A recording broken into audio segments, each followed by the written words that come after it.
नमस्कार मित्रों, चैनल को लाइक, शेयर और सब्सक्राइब करें। Study by Virendra channel. आइए, जैसा कि हम लोग दीनदयाल उपाध्याय गोरख विश्वविद्यालय बीएड प्रथम सेमेस्टर जो सीबीसीएस पैटर्न के आधार पर परीक्षाएं हो रही हैं, उससे संबंधित आज हम लोग फोर्थ पेपर समकालीन भारत में शिक्षा से संबंधित मात्र 40 महत्वपूर्ण प्रश्नों को हल करेंगे।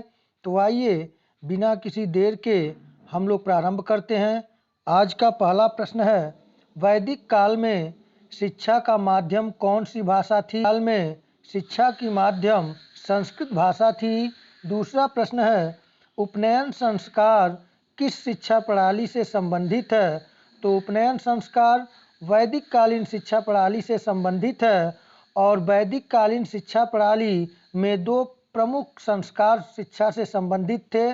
पहला जो था उपनयन संस्कार, जिसके माध्यम से विद्यार्थी गुरुकुल में प्रवेश करता था। उसके पश्चात दूसरा प्रमुख जो संस्कार था वह था समावर्तन संस्कार, और समावर्तन संस्कार के बाद शिक्षा पूरी मानी जाती थी और वह विवाह संस्था के माध्यम से गृहस्थ आश्रम में प्रवेश कर सकता था। प्रश्न संख्या तीसरा है, बौद्ध शिक्षा प्रणाली के प्रमुख संस्कार कौन कौन से हैं? तो बौद्ध शिक्षा प्रणाली के प्रमुख संस्कार प्रवज्जा एवं उपसंपदा हैं। प्रवज्जा संस्कार में प्रवेश के लिए यानी शिक्षा प्रारंभ करने के लिए कराया जाता था प्रवज्जा संस्कार, और उपसंपदा संस्कार के बाद भिक्षु बनने की प्रक्रिया शुरू होती थी। चौथा प्रश्न है, मुस्लिम कालीन शिक्षा का प्रमुख संस्कार था? तो मुस्लिम कालीन शिक्षा का प्रमुख संस्कार था बिस्मिल्लाह संस्कार। आइए पांचवें प्रश्न को देखें। उपनयन संस्कार की आयु निश्चित थी। तो उपनयन संस्कार जो कि वैदिक शिक्षा प्रणाली का एक प्रमुख संस्कार था, में 3 वर्णों को जो शिक्षा दी जाती थी ब्राह्मण से, उनके बच्चों यानी बालकों के उपनयन संस्कार की जो आयु निश्चित थी वह 8 से 12 वर्ष थी। ब्राह्मण वर्ग के बालक का उपनयन संस्कार 8 वर्ष में, क्षत्रिय वर्ण के बालकों का जो उपनयन संस्कार होता था वो 10 वर्ष में, और वैश्य वर्ण के बालक का उपनयन संस्कार 12 वर्ष की अवस्था में होता था। तो उपनयन संस्कार की आयु 8 से 12 वर्ष निश्चित थी। प्रश्न संख्या 6 है, वैदिक काल में शिक्षा दी जाती थी। तो वैदिक काल में जो शिक्षा दी जाती थी वह गुरुकुलों में दी जाती थी। प्रश्न संख्या 7 है, बौद्ध कालीन शिक्षा प्रदान की जाती थी। तो बौद्ध कालीन शिक्षा जो प्रदान की जाती थी वह मठों एवं विहारों में। प्रश्न संख्या 8 है, बौद्ध शिक्षा का माध्यम कौन सी भाषा थी? तो बौद्ध शिक्षा का माध्यम पाली भाषा थी। कहीं कहीं प्रकृत का भी जिक्र है, प्रकृत भाषा का, लेकिन बौद्ध शिक्षा का जो अधिकतम प्रयोग हो, बौद्ध कालीन में शिक्षा का माध्यम के लिए जो भाषा प्रयोग में आती थी वह अधिकतम पाली भाषा के माध्यम से शिक्षा दी जाती थी। आइए अगले प्रश्न संख्या 9 को देखें। प्रश्न संख्या 9 है, बौद्ध काल में सबसे प्रमुख शिक्षा का केंद्र कौन सा था? तो बौद्ध काल में शिक्षा का सबसे प्रमुख केंद्र तक्षशिला था। प्रश्न संख्या 10 है, नालंदा विश्वविद्यालय भारत के किस राज्य में है? तो नालंदा विश्वविद्यालय आधुनिक भारत के बिहार राज्य में है। प्रश्न संख्या 11 है, किस चार्टर में भारतीयों की शिक्षा की बात कही गई थी? तो 1813 के चार्टर में भारतीयों की शिक्षा की जिम्मेदारी ईस्ट इंडिया कंपनी को सौंपी गई और भारतीयों की शिक्षा के लिए प्रतिवर्ष 1 लाख रुपए खर्च करने का आदेश दिया गया था। और यदि यह पूछे कि प्राच्य पाश्चात्य विवाद किस चार्टर से प्रारंभ हुआ भारत में, तो 1813 ईस्वी के चार्टर में, और किस धारा में भारतीयों के लिए 1 लाख रुपए का प्रावधान किया गया था? तो वह धारा थी 1813 ईस्वी के चार्टर की 43वीं धारा यानी 43वीं धारा। प्रश्न संख्या 12 है, मैकाले का विवरण पत्र किस वर्ष आया था? तो मैकाले मिनट्स या मैकाले का विवरण पत्र 1835 ईस्वी में आया था, और लॉर्ड मैकाले गवर्नर जनरल की परिषद में विधि सदस्य के रूप में 1834 ईस्वी में भारत आया था। प्रश्न संख्या 13 है, कंपनी के चार्टर का पुनरावर्तन कितने वर्ष बाद होता था? तो कंपनी के चार्टर का पुनरावर्तन 20 वर्ष पश्चात होता था। यानी 1813 में आया हुआ चार्टर फिर 1833 में आया था और 1833 के चार्टर के माध्यम से ही गवर्नर जनरल की परिषद में एक विधि सदस्य के रूप में लॉर्ड मैकाले आया था। अगला प्रश्न, जैसा कि बता ही चुके हैं, प्राच्य पाश्चात्य विवाद किस चार्टर से प्रारंभ हुआ? तो प्राच्य पाश्चात्य विवाद 1813 ईस्वी के चार्टर से प्रारंभ हुआ और प्राच्य पाश्चात्य विवाद जो था वो 1813 के द्वारा जो शिक्षा की व्यवस्था की गई थी 1 लाख रुपए की, उसको खर्च को लेकर हो गया। दो गुटों में भारतीय शिक्षाविद बट गए। जो प्राचीन भारतीय सभ्यता संस्कृति के प्रवर्तक थे वे प्राच्य कहलाए और अंग्रेजी शिक्षा के समर्थक विद्वान पाश्चात्य कहलाए। प्रश्न संख्या 15 है, एडम के कितने प्रतिवेदन थे? तो एडम के 3 प्रतिवेदन थे। 1835 में पहला, 1836 में दूसरा और 1838 में तीसरा। और इसी के आधार पर लॉर्ड ऑकलैंड ने अपनी 1839 की शिक्षा नीति प्रस्तुत की। प्रश्न संख्या 16 है, किस घोषणा पत्र को भारतीय शिक्षा का मैग्ना कार्टा कहा जाता है? तो वुड का घोषणा पत्र 1854 ईस्वी को भारतीय शिक्षा का मैग्ना कार्टा कहा जाता है और वुड के घोषणा पत्र के द्वारा ही भारत में आधुनिक विश्वविद्यालयों की स्थापना की नींव पड़ी। प्रश्न संख्या 17 है, भारतीय राष्ट्रीय कांग्रेस ने राष्ट्रीय शिक्षा संबंधी प्रस्ताव कब पारित किया था? तो भारतीय राष्ट्रीय कांग्रेस ने राष्ट्रीय शिक्षा संबंधी प्रस्ताव 1905 ईस्वी में पारित किया था। और यदि यह पूछे भारतीय राष्ट्रीय कांग्रेस की स्थापना कब हुई थी, तो भारतीय राष्ट्रीय कांग्रेस की स्थापना 28 दिसंबर 1885 ईस्वी को बम्बई के गोकुलनाथ तेजपाल संस्कृत महाविद्यालय में आयोजित की गई थी। प्रश्न संख्या 18 है, जामिया मिलिया इस्लामिया सर्वप्रथम कहाँ स्थापित हुआ था? तो जामिया मिलिया इस्लामिया सर्वप्रथम अलीगढ़ में स्थापित हुआ था। यदि प्रश्न यहाँ से ये पूछ दे कि 1905 ईस्वी में कौन प्रमुख घटना भारत में घटी थी, तो 1905 ईस्वी में लॉर्ड कर्जन ने भारत में हिंदू और मुसलमान के मध्य मतभेद उत्पन्न करने के दृष्टिकोण से बंगाल का विभाजन किया था और इसी के बाद भारत में स्वदेशी आंदोलन प्रारंभ हो गया था। प्रश्न संख्या 19 है, ब्रिटेन के आदर्श ब्रिटेन के लिए अच्छे हैं परंतु भारत के आदर्श ही अच्छे हैं। यह कथन किसका है? तो यह प्रसिद्ध कथन श्रीमती एनी बेसेंट का है, जिन्होंने भारत में बाल गंगाधर तिलक के साथ मिलकर होम रूल आंदोलन प्रारंभ किया था। प्रश्न संख्या 20 है, गोखले जी ने अपना विधेयक केंद्रीय धारा सभा में कब प्रस्तुत किया? तो 16 मार्च 1911 ईस्वी में गोखले जी ने अपना प्रसिद्ध विधेयक केंद्रीय धारा सभा में प्रस्तुत किया। प्रश्न संख्या 21 है, नई स्कूल मूल्यांकन योजना कब लागू होगी? तो जो नई स्कूल मूल्यांकन योजना है यह नई शिक्षा नीति 2020 के तहत इसका निर्माण किया गया है और यह 2022-23 से लागू होगी। प्रश्न संख्या 22 है, नई शिक्षा नीति 2020 की अध्यक्षता किसने की? तो नई शिक्षा नीति 2020 भारत की नई राष्ट्रीय शिक्षा नीति है, जिसे भारत सरकार द्वारा 29 जुलाई 2020 को घोषित किया गया।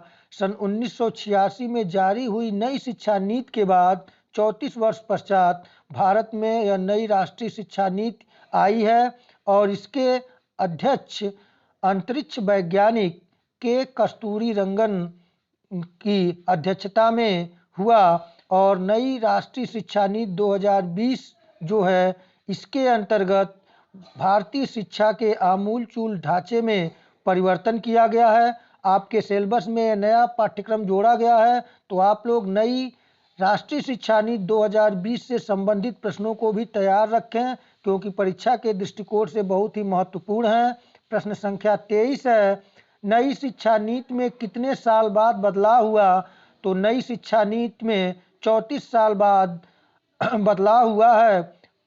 1986 में राष्ट्रीय शिक्षा नीति के बाद 34 साल बाद 2020 में नई राष्ट्रीय शिक्षा नीति आई है। प्रश्न संख्या 24 है, भारत के वर्तमान शिक्षा मंत्री कौन हैं? तो भारत के वर्तमान शिक्षा मंत्री श्री धर्मेंद्र प्रधान हैं। प्रश्न संख्या 25 है, नई शिक्षा नीति के तहत स्कूली शिक्षा में नया फॉर्मेट क्या है?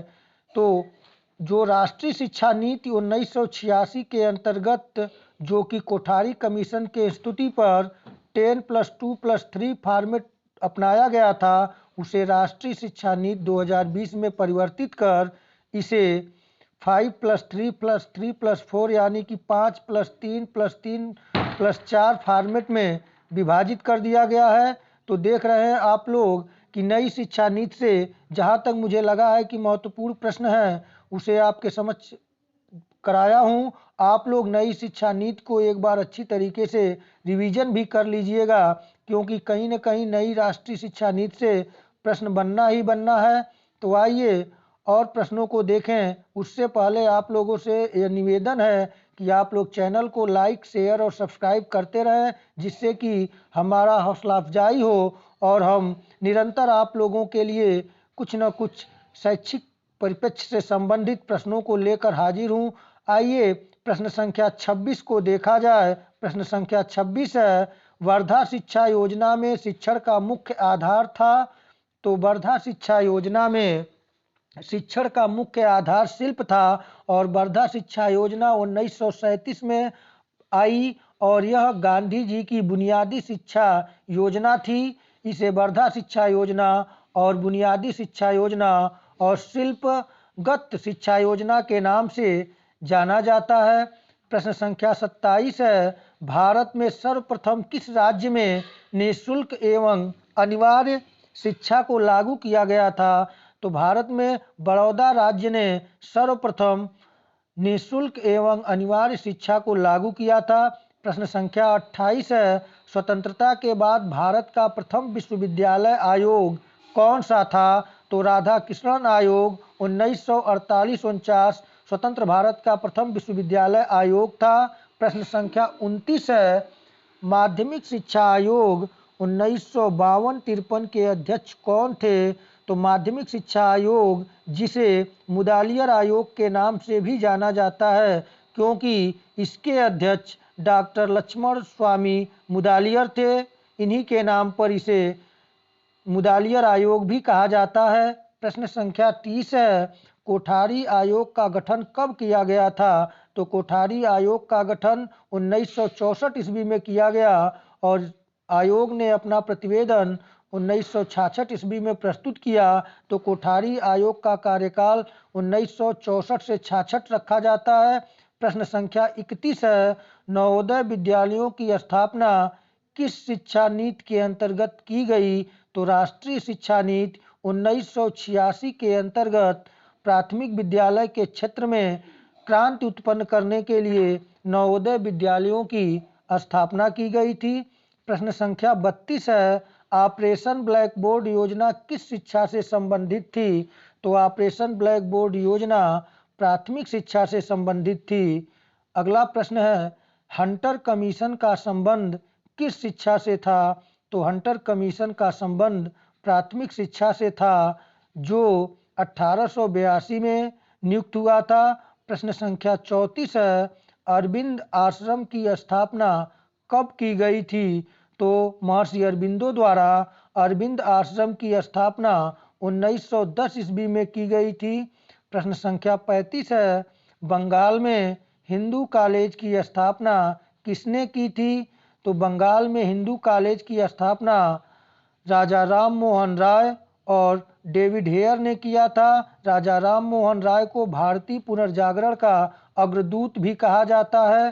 प्रश्न संख्या 36 है, 10+2+3 शिक्षा अवधारणा किसने प्रस्तुत की थी? तो सर्वप्रथम 10+2+3 शिक्षा संरचना की अवधारणा कोठारी कमीशन 1964-66 ने प्रस्तुत की, जिसे राष्ट्रीय शिक्षा नीति 1986 ईस्वी में लागू कर दिया गया। प्रश्न संख्या 37 है, इंदिरा गांधी राष्ट्रीय मुक्त विश्वविद्यालय की स्थापना कब की गई? राष्ट्रीय मुक्त विश्वविद्यालय यानी कि इंदिरा गांधी राष्ट्रीय मुक्त विश्वविद्यालय की स्थापना 1985 ईस्वी में दिल्ली में की गई। प्रश्न संख्या 38 है, भारत में सर्वप्रथम खुले विश्वविद्यालय अर्थात खुला विश्वविद्यालय की स्थापना कहाँ की गई थी? तो भारत में सर्वप्रथम ओपन यूनिवर्सिटी यानी खुला विश्वविद्यालय की स्थापना आंध्र प्रदेश में 1882 ईस्वी में की गई थी। तो आप लोग इन प्रश्नों को अच्छी तरीके से रिवीजन कर लें, तैयार कर लें। आप लोग तैयार कर भी चुके होंगे। आइए 39 नंबर प्रश्न को देखें। भारत में राष्ट्रीय स्त्री शिक्षा समिति की स्थापना कब की गई? में राष्ट्रीय स्त्री शिक्षा समिति की स्थापना 1958 ईस्वी में श्रीमती दुर्गाबाई देशमुख की अध्यक्षता में की गई थी। आज का अंतिम और 40वां प्रश्न है, कस्तूरबा गांधी विद्यालय योजना कब लागू की गई? तो कस्तूरबा गांधी बालिका विद्यालय योजना 2004-05 में लागू की गई और यह योजना निर्धन और गरीब तबके के छात्राओं को शिक्षा के मुख्य धारा में लाने के लिए कस्तूरबा गांधी बालिका विद्यालय योजना उन क्षेत्रों में की गई जहां अनुसूचित जनजाति, अनुसूचित जाति और निर्धन परिवारों से संबंधित जो शिक्षा का स्तर है वह निम्न है, उस क्षेत्रों में की गई। तो मित्रों, हम लोग ये 40 महत्वपूर्ण प्रश्नों का पहला सेट देखें। इसके बाद जो प्रश्न बचते हैं उनको लेकर जल्द से जल्द मैं आप लोगों के समक्ष 40 प्रश्नों को और लेकर आऊँगा। आप लोग चैनल को लाइक, शेयर और सब्सक्राइब करें। नमस्कार।